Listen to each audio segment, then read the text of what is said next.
que je l'attends. Moi, j'ai 30 minutes de retard. Il pique sa crise et moi, ça fait 2 Je suis heures. dans la galère là. Oh, 3400. Fatima, t'es où? 750 plus 400. Ça y est, ça fait 2 heures que je Fatima, t'attends. t'es où? Je suis là. 3000 plus 4000. Je sais pas comment je vais m'en sortir. Qu'est-ce que je vais lui dire? Qu'est-ce Aïe, que aïe, tu aïe. baves, Saïd? Tu baves quoi là? Dis-moi. T'es là? Mais dis-moi. Mais toi, t'es là en train de te prélasser, t'es tranquille. Mais Là, je et moi, je t'attends, suis ça dans fait la 2 galère. heures. Regarde, on a reçu un avertissement. Un avertissement de quoi? Dernier avertissement de la banque. Je sais pas comment je vais m'en sortir, moi. Mais qu'est-ce qu'il dit l'avertissement, C'est- Saïd? Il y a la maison à payer. Oh purée. Mais attends, mais et les études des enfants? Il y Comment a on les va études faire? des enfants, il y a la nourriture, il y a le camp qu'on leur a promis où on allait, etc. Mais attends, et mais tout. je vais plus pouvoir m'acheter de vêtements. Mais toi, tu penses qu'à tes vêtements, ça toi y est, mais- Tu penses qu'à tes vêtements, toi, c'est pas possible, Mais ça. calme-toi. Mais il y a plus que tes vêtements qui comptent, d'accord? Non, mais oh Mais ça va pas ou calme-toi. quoi? Mais calme-toi, Pense qu'à Saïd. ces vêtements, ça, là, il y a des choses plus importantes Et ma que les garde-robe, vêtements. elle est importante, je suis désolée. Ça m'énerve, ça. Ma garde-robe, j'ai plus de chaussures. T'as plus de chaussures, t'as qu'à marcher à pied. J'ai que 30 paires à la T'as maison. 30 paires à la maison. Ya haram, arrête de penser à toi, égoïste et qu'une égoïste. Tu m'as décoiffé là, il faut que j'aille chez le coiffeur maintenant. Ah, comment je vais m'en sortir avec une femme pareille, Arbi? Mais Saïd, attends, on va se calmer, c'est pas la peine de s'énerver comme ça, parce que là, je sens que là, il y a quelque chose qui va pas là. Je suis déprimé. Je sais pas comment je vais m'en sortir. Écoute, on va lire dans la parole de Dieu, elle va nous inspirer. Parce Bah que vas-y, il y a c'est que ça, toujours la Saïd. parole de Dieu avec Aujourd'hui, toi. il y a Toi, que t'es ça. très spirituel. Il n'y a que ça, Saïd, qu'est-ce que tu veux qu'on fasse En d'autre? attendant, on n'a pas d'argent. Écoute, on va lire 1 Jean 2, 15, 17. N'aimez point le monde, ni les choses qui sont dans le monde. Hein? Si quelqu'un aime le monde, l'amour du Père n'est point en lui. Car tout ce qui est dans le monde, la convoitise de la chair, la convoitise des yeux, l'orgueil de la vie ne vient point du Père, mais vient du monde. Et le monde passe, et sa convoitise aussi. Laisse-moi t'expliquer, Fatima. Oui. Je me souviens de Jésus, Oui, alors qu'ils l'ont arrêté. oui. Pierre a voulu se battre, mais Jésus lui regardait les choses différemment. Pourquoi? Nous, on regarde les choses temporelles, lui, il voit les choses qui durent, et ça, c'est important. Et je crois que je suis dans une situation qui n'est pas facile, qui n'est pas évidente, mais je dois regarder les choses d'un point de vue de l'éternité. Il y a une perspective éternelle qui est là, et c'est de ce point de vue-là que je dois garder ces choses, Fatima. C'est ça, Saïd.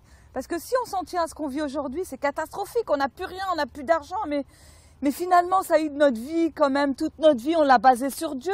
On l'a basée sur une perspective éternelle. Et on doit regarder d'un point de vue divin, Saïd. Là, Saïd, on vit une situation difficile, mais les choses peuvent changer, Saïd. C'est vrai. Bah écoute, moi là maintenant, je suis comme un mendiant. Hein. Tu sais, Finalement, tu n'as même pas besoin d'exemple. C'est nous qui sommes les mendiants aujourd'hui. c'est- Mais comment on va faire, Saïd, les Moi, enfants? si je vois un Avec mendiant, toute la tu sais, technologie c'est qui clair existe. que moi, je vais avoir pitié de lui, Fatima. Un mendiant, je risque d'avoir pitié de lui. Mais si je le regarde avec les yeux que Dieu a, finalement, je vais considérer cet homme comme égal à moi-même. Et finalement, je pourrais l'aimer. Tu sais, on doit vraiment mesurer, considérer finalement toutes choses avec les valeurs de Dieu plutôt finalement que de les voir comme nous on les voit. Parce que sinon, finalement, on va, comme moi, se lamenter comme je me suis lamenté tout à l'heure, Fatima. Saïd, on se rend compte finalement que tout ce qu'on fait, ça va être jugé par Dieu. Et il faut vraiment qu'on regarde en direction de Dieu. Parce que, je l'ai dit tout à l'heure, si on regarde à notre situation, c'est catastrophique. Mais il faut absolument qu'on ait une perspective divine dans ce qu'on fait. Tu sais, si je vois le monde avec mes propres yeux, finalement, je vais m'attacher à ce monde. Et puis, je sais que dans ce monde, tout est passager, tout est éphémère. Finalement, on est quoi, Fatima? Qu'une poussière. Et là, je m'inquiétais tout à l'heure pour mes enfants, pour leurs études, pour le travail, pour les factures. Mais toutes ces choses vont passer. La parole, elle est claire, elle dit, finalement, déchargez-vous sur lui de tous vos soucis, car lui-même prendra soin de vous. Tu vois, on est dans la nature, je vois ce petit écureuil, ce petit oiseau qui est là. Si Dieu est capable de prendre soin de toutes ces choses-là, il peut prendre soin de nous, finalement. On doit revenir à l'essentiel. On va arrêter de se soucier des choses de ce monde, mais on va essayer de voir dans une perspective d'éternité, selon Matthieu 6, 19 et 20. Ne vous amassez pas de trésors sur la terre, où la teigne et la rouille détruisent, et où les voleurs percent et dérobent, mais amassez-vous des trésors dans le ciel, où la teigne et la rouille ne détruisent point, et où le voleur ne perce ni ne dérobe. Ça, c'est une perspective, Fatima, d'éternité.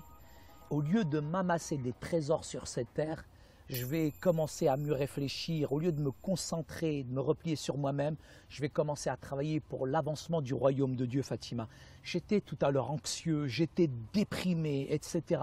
Mais la Bible, elle me donne ce verset qui est tellement important, Fatima. Cherchez d'abord le royaume de Dieu. Alors que tu étais en train de parler, ça m'a rappelé ce verset que j'aimais tellement. Tu te rappelles quand on s'est converti au début? Cherchez premièrement le royaume de Dieu et sa justice, et toutes ces choses vous seront données par-dessus tout. Ne vous inquiétez donc pas du lendemain, car le lendemain aura soin de lui-même.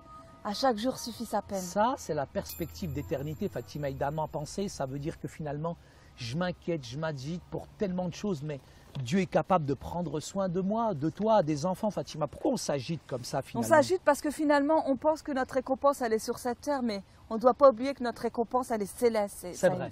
On doit développer cette perspective d'éternité. On doit mettre en pratique la parole de Dieu selon Jean 1, 22, et ne vous bornez pas à l'écouter en vous trompant vous-même par de faux raisonnements. C'est assez essentiel, c'est important. Mais tu sais, c'est difficile, je dirais, de maîtriser cette perspective sur l'éternité immédiatement. C'est pas facile, c'est pas évident. Mais il faut vraiment que le Seigneur me façonne, me transforme et m'aide à voir finalement comme Dieu voit face à l'éternité. Et ça y est, tu sais, on va faire confiance au Seigneur pour notre situation financière. C'est vrai. Je suis sûre qu'il est capable de l'améliorer. Je ne vais plus regarder le temporel, mais je vais être rentré dans cette perspective d'éternité. Au lieu de considérer les choses qui sont bas, les factures, les problèmes, les difficultés, je vais véritablement... Je me sens mieux là. Dieu, il a une solution, ça y est. Je me sens beaucoup mieux. Il a une solution pour nos factures. Acheter un nouveau jeu vidéo.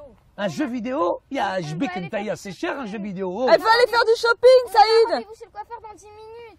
Coiffeur, 10 minutes, c'est de l'argent ça encore. Mais vous croyez quoi? Ça tombe du ciel ou quoi l'argent, vous? Oh! Écoutez les enfants, asseyez-vous. J'ai quelque chose d'important à vous dire. Asseyez-vous. Agenouillez-vous même peut-être. Parce qu'on doit vraiment demander au Seigneur de nous aider. On va prier. Mais ça va pas là, ça va pas, on est dans la galère. Pourquoi? Mais quand je le flou, il n'y a plus d'argent. Il n'y a plus d'argent. Mais tu sais, on a beaucoup discuté avec votre père. Et on a dit qu'on allait s'attendre au Seigneur. Alors, est-ce que vous voulez que je vous redise tout ce qu'on a vu aujourd'hui? Écoutez-moi bien mes enfants. Vous savez, aujourd'hui, on a beaucoup parlé avec votre père. Et on ne va plus regarder aux choses terrestres. On va s'attendre à l'éternité, on va s'attendre à Dieu. Et on va voir le monde comme Dieu le voit. Non pas avec notre regard humain, mais avec un regard divin. On va mesurer tous les aspects de notre vie à l'échelle de la valeur de Dieu. On va s'attendre à l'éternité, c'est considérer que toute action a des conséquences éternelles. Et on va voir le monde dans une attente éternelle. On va nous garder de donner trop d'importance aux choses terrestres au profit des choses célestes. C'est vrai. Et enfin, on va nous aider à accumuler des bons trésors au ciel dans une attente d'éternité qui nous garde de toute anxiété dans ce monde temporel, car nous savons que Dieu prendra soin de nous si nous faisons sa volonté. Personne ne naît avec cette attente éternelle, et si on veut l'avoir, nous devons chaque jour rester en contact avec Dieu dans sa parole et lire et faire ce qu'il dit. C'est important. Alors, Ambre, Fares, tu vas pas aller au coiffeur. Regarde, t'es belle, t'as pas besoin d'aller chez le coiffeur. Fares, t'as pas besoin d'un nouvel iPad ou d'un Mac. iPod, iPad. Tu veux un jeu vidéo? iPhone. Mais t'as déjà les anciens, regarde. iPay, oui. Papa, il a plus d'argent. Je vais aller chez le coiffeur. On a pris Mais... Oh non, mais vous calmez-vous là un petit peu là aussi. Saïd, Là. Oh. Saïd. Toujours là, il faut payer. On vous dit qu'on est dans la galère, on est dans une perspective temporelle, éternelle en même temps, mais il faut pas exagérer non plus, non? Mais tes gamins, tes enfants, ils abusent là. Reste tranquille, t'as dit que... Et on va s'attendre à Dieu, c'est ça qu'on a dit aujourd'hui. Oh, pardon, j'ai oublié déjà l'enseignement. Ah, mes enfants. Oh, t'es belle comme t'es. Vous allez chez le coiffeur. Faut rester beau sans iPhone. Mais t'es jolie, regarde ma fille. Un vidéo...